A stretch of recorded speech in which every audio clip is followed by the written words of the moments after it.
आज आपको ये बतलाना था कि दुनिया के अंदर इंसान और जिन्नातों के अलावा एक प्रजाति इंसानों की और रहती है जो कि शैतान के लिए काम करती है, शैतान की परस्तिश करती है और शैतान को अपना खुदा मानती है। और जिन लोगों का मकसद है कि किसी भी तरह हमारा जो देवता है, हमारा जो राजा है, हमारा जो मसीहा है, वो जल्दी से जल्दी दुनिया के अंदर आ जाए।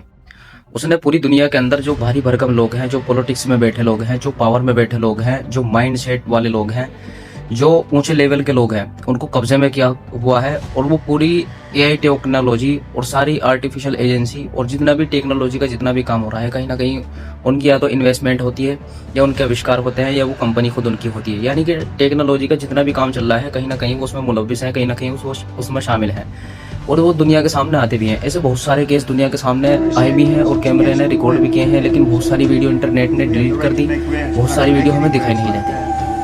दुनिया के अंदर चल क्या रहा है और चल क्या नहीं रहा है, ये आप लोग डिसाइड नहीं करते कि हमें देखना क्या है। ये आप अच्छे से जहन में बात रखें। में ये वो लोग डिसाइड करते हैं कि तुम्हें दिखाना क्या है, तुम्हें चलाना कैसे है, तुम्हें देना क्या है, तुम्हें बताना क्या है, तुम आगे का प्लान क्या कर सकते हो, वो ये तक डिसाइड करते हैं। तुम्हारे रास्ते इतने ही खोले जा सकते हैं जितना वो चाहते हैं। वो ड्रामा क्रिएट भी करना जानते हैं और ड्रामा को खत्म करना भी जानते हैं। वो सब जानते हैं। अभी बिल गेट्स ने ये जितना भी प्रोपेगेंडा किया, अभी तो ये बतलाया जा रहा है कि भाई सूरज से मुताल्लिक है, लेकिन सूरज वूरज की बात छोड़ो, मैं तुम्हारे से ये सब बात करने नहीं आया, वो तो तुमने इंटरनेट पे देख लिया होगा। लेकिन मैं ये बतलाना चाहता हूँ कि हम जिस मुआशरे में जी रहे हैं, जिस कल्चर में जी रहे हैं, जिस जमाने में जी रहे हैं, ये आखिरी और कठिन समय है बिल्कुल। यानी आप ये समझे, जो हमारे से पहले वाली जो 3 खानदान थे, जो हमारे से पहले नस्लें थी, हमारे से पहले कबाइल थे, हमारे जो बड़े थे, उन्होंने इतनी जल्दी सक्सेस हासिल नहीं की, इतनी जल्दी टेक्नोलॉजी में वो आगे नहीं बढ़े, इतनी जल्दी दुनिया के अंदर बदलाव नहीं हुए उनके ज़माने में। भाई दिमाग तो उनके पास भी था, काम तो वो भी करते थे, लेकिन ये वाली जो तंती है, ये वाली जो नस्ल है, बढ़ती जा रही है और अंदर से खोखली, अंदर से कमज़ोर है। चारों तरफ अफरा तफरी का माहौल है। लोगों में ड्रामा क्रिएट करने के लिए कोई किसी से लड़ाई की कोशिश कर रहा है, कोई किसी से लड़ने की कोशिश कर रहा है। हालांकि जो दुनिया के अंदर लड़ाई चल रही है, वो सच और झूठ की लड़ाई चल रही है, यानी इंसान और शैतान के बीच की लड़ाई चल रही है, ये समझिएगा। तो बहुत बड़ा प्रोपेगेंडा चल रहा है, बहुत बड़ी साजिश चल रही है। पूरी दुनिया को न्यू वर्ल्ड ऑर्डर बनाना चाहते हैं लोग। अभी आप देखो, इन्होंने जो ये बारिशें की, एक तो बरीक बरीक बूंदें थी, इसकी मोटी बूंदें नहीं थी। चलो जी, कौन सी बड़ी बात है इसमें कि बरीक बरीक बूंदें थी। दूसरी चीज ये थी कि इसमें झाग थे, इसमें बुलबुले थे जब ये पानी गिर रहा था।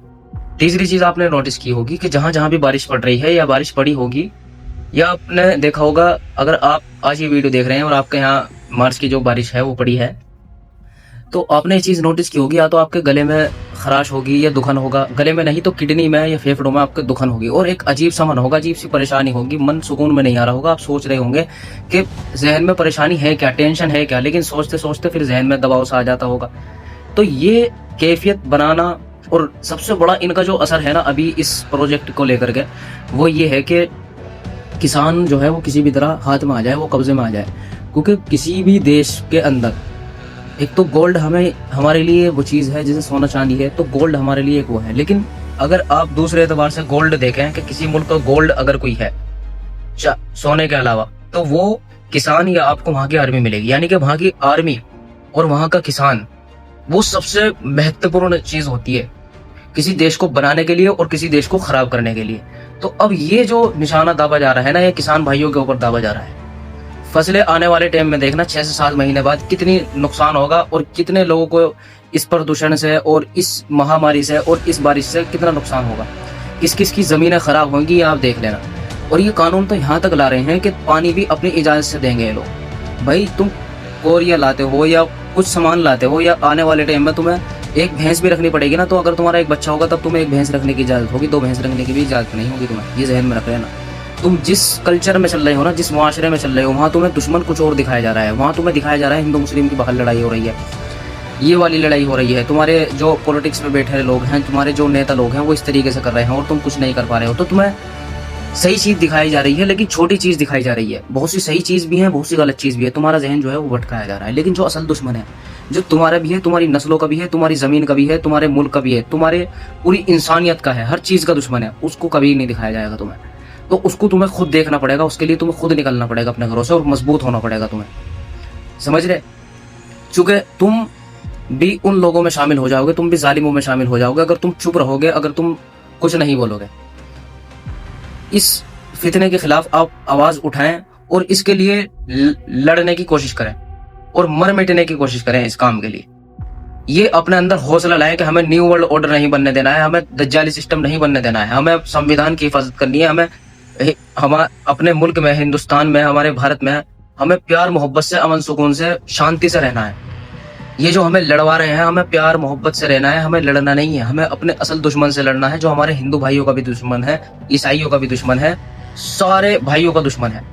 हम सब भारतीयों को, हम सब हिंदुस्तानियों को एक साथ मिलकर रहना चाहिए। क्या ये बताओ मुझे आप, ये जितने भी नफरत भरे जो लोग हैं सोशल मीडिया के ऊपर, आप देखते हैं सनातन को बदनाम करने वाले जो लोग हैं, जिन्होंने सनातन का ही लिबास पहना हुआ है, हकीकत अगर मैं आपसे बताऊं तो ये वो लोग हैं जिनको मंदिरों के अंदर जाने की इजाजत नहीं होती। जब ये दर्शन करने जाते हैं ना, तो इनको लाइन में खड़े होना पड़ता है। और जो वीआईपी कल्चर है, जो इनसे ये काम करवाता है, वो गाड़ी में आते हैं और दर्शन करके चले जाते हैं। भाई भगवान में कैसा भेदभाव, भगवान के अंदर भी भेदभाव कर रहे तुम्हारे जो वहाँ के जिम्मेदार हैं, तुम्हारे जो पंडित हैं, जो पूजा पाठ करने वाले हैं, करवाने वाले हैं, वो भगवान में ही भेदभाव कर रहे हैं। तो पहले ये चीज अपने अंदर सुधारो, उसके बाद फिर दुनिया को सबक दो, उसके बाद ज्ञान दो। ये सच्चे सनातनी नहीं है। जो सच्चे सनातनी है, सनातन का प्रतीक होता है अमन और शांति। तो अगर तुम्हारे अंदर ये चीज नहीं है तो तुम सनातनी नहीं हो, ठीक है। तो प्यार मोहब्बत से रहें, भाईचारे से रहें। और हमारा जो असल दुश्मन है, हमें उसको टारगेट करना है, वो है यहूदी, जो तुम्हारे भी दुश्मन है, हमारे भी दुश्मन है, हमारे मुल्क के दुश्मन है, हमारी जमीन के दुश्मन है, ठीक है। एक बात ये बतलानी थी। दूसरी चीज आपसे एक बात ये बतलानी थी मुझे आज। बहुत से भाइयों का ये सवाल रहता है कि भाई हम किसी को समझाते हैं, किसी को बतलाते हैं इस टॉपिक के बारे में, तो उसको हमारी बात या तो समझ में नहीं आती है या उसको यकीन नहीं होता है। तो देखो, ये चीज़ सिर्फ तुम्हारे साथ नहीं है, ये चीज़ मेरे साथ भी हुई है और मेरे साथ आज भी होती है। लेकिन मैं इन सब चीज़ों का सामना बेशर्म होकर करता हूँ, समझ गए। मेरे से कोई दज्जाल के बारे में सवाल करता है तो मैं शर्माता नहीं हूँ, मैं उसको बेधड़क बतलाता हूँ कि हाँ भाई दुनिया के अंदर ऐसा होता है। लेकिन क्या मैं भी शर्माने लग जाऊँ, मैं भी चुप होकर के बैठ जाऊँ? तो इसका तो कोई हल नहीं है भाई। जब हम किसी गलत काम को नहीं बतला रहे हैं, किसी गलत चीज को नहीं उठा रहे हैं, किसी गलत चीज को बयान नहीं कर रहे हैं, हम अपने देश के साथ हैं, हम अपने संविधान के साथ हैं, हम अपने लोगों के साथ हैं। हम किसी फिरके वारियत की बात नहीं करते, हम हिंदू मुसलमान वाली बात नहीं करते, हम इंसानियत की बात करते हैं। और हम किसके खिलाफ बात कर रहे हैं? हम उन लोगों के खिलाफ बात कर रहे हैं जो इंसानियत के खिलाफ है। अच्छा, कोई अंधविश्वास फैला रहे हैं हम, जो हदीसों में है, जो किताबों में है, वो बात कर रहे हैं। अल्लाह के नबी की एक हदीस ये भी थी कि जब दज्जाल निकलने वाला होगा लोग जिक्र करना बंद कर देंगे। तो आजकल क्या हो रहा बताओ मुझे? कैमरे के ऊपर, वीडियो के ऊपर मेरे पास कमेंट भी आ रहे हैं, मैं खुद हूं ऐसा कि मुझे बतलाना पड़ रहा कि भाई यकीन करो ये सब कुछ होता है। तो ये हदीस सच नहीं है तो और क्या है, बताना जरा मुझे। यकीन दिलाना पड़ रहा है कि हाँ भाई ये चीजें सच है। लोग बाग सुनने को तैयार नहीं है, इसको सीरियस लेने को तैयार नहीं है। भाई दुनिया के अंदर ये चीजें हो रही हैं हकीकत में, तुम्हें नहीं पता, तुम्हें नहीं दिखाया जा रहा, तुम्हारी समझ में नहीं आ रही, तो इसका मतलब ये नहीं है कि वो चीज नहीं है। इसमें तुम्हारी गलती है, तुम्हारा कसूर है, तुम्हारा वहम है, तुम्हारा दिमाग है, तुम्हारी सोच है, तुम्हारी कम इल्मी है, समझ गए। तो सबसे पहले आप किसी को समझाएं, अगर उसकी बात समझ में नहीं आ रही हो तो फिर क्या करें, आप समझाते ही रहें, फिर भी सब्र से काम ले, तहम्मुल से काम ले। कहीं ना कहीं जो आपकी बातें हैं, जो आपकी जुबान है, जो आपके अल्फाज हैं, उसके दिमाग में जा रहे हैं, उसको कभी ना कभी फायदा होगा। फायदा ना भी हुआ तो आपकी बात उसको जरूर याद रहेगी, ठीक है। तो हमारा काम जो है वो समझाना भी। और मेन चीज जो है, मेन चीज क्या है इसमें, बकवास नहीं करनी है। यानी मैं आपको समझा रहा हूँ, आप मुझे समझा रहे हो, तो खाली समझाने से काम नहीं चलेगा। अगर ये समझाना रहेगा तो ये फिर आगे चल करके खाली बकवास करना बन जाएगा एक तरीके से। यानी कि जब तुम अल्फाज में ही काम करोगे, अल्फाज से ही काम लोगे, तो खाली बात करने से कुछ नहीं होगा। अमली मैदान में भी काम करो, लोगों को समझाओ, घर घर जाके अपने मुआशरे में, अपने दोस्तों को, अपने भाइयों को, अपनी फैमिली में बताएं कि दुनिया के अंदर ऐसा हो रहा है, ये नलके भी खत्म हो गए। अभी तो देखना सारी चीजें कंट्रोल में आती जा रही, नहीं भाई डिजिटल करेंसी आ रही है, तुम्हारे नोट खत्म हो गए, कागज खत्म हो गया, तुम्हारे ऊपर कब्जा जो जमाया जाएगा ना, वो तुम्हारे लोगों से ही कब्जा दिलवाएंगे, वो समझ रहे, तुम्हारे लोगों को ही तुम्हारे ऊपर खड़ा करेंगे। इलेक्शन के नाम पे, किसी तहरीक के नाम पे, किसी एजेंसी के नाम पे, किसी फोर्स के नाम पे, किसी और थर्ड नाम के नाम से वो तुम्हारे ऊपर, तुम्हारे लोगों को ही खड़ा करेंगे और उनको सैलरी देंगे कि इन पे जुल्म करो, इनको यहाँ जाने की इजाजत मत दो, सिटी में जाएंगे तो तुम्हारे से पूछ करके जाएंगे। तो लोगों को खड़ा हमारे में से ही किया जाता है, लेकिन उनको चुना जाता है। तो ये वो ही लोग हैं। दुनिया के अंदर ऐसे बहुत से लीडर हैं जो उनके लिए काम करते हैं और वो खुद भी करते हैं, ठीक है। तो ये पूरा प्रोपेगेंडा चलता है जो एक साजिश के तहत, एक मिशन के तहत काम करते हैं। एक चीज ये, एक बात और बतलानी थी आपसे। इंटरनेट के ऊपर आप देखें, पूरी दुनिया के अंदर ये अफरा तफरी मची हुई है कि भाई बेंजामिन नेतन्याहू जो है वो मर गया या उसका भाई मर गया। तो मैंने एक वीडियो और डाली थी कि भाई वो नहीं मरा। तो खैर, मरा नहीं मरा इसकी मुझे बात नहीं करनी। मैं जो बताने वाला हूँ वो ये बताने वाला हूँ आपसे, वो अगर मर भी गया तो कोई खास फायदा नहीं होगा उसके मरने से। अब तुम सोचोगे कि यार तुम किस तरीके की बात कर रहे, तो मैं तुम्हारा दिमाग खोलने के लिए बतला देना चाहता हूँ।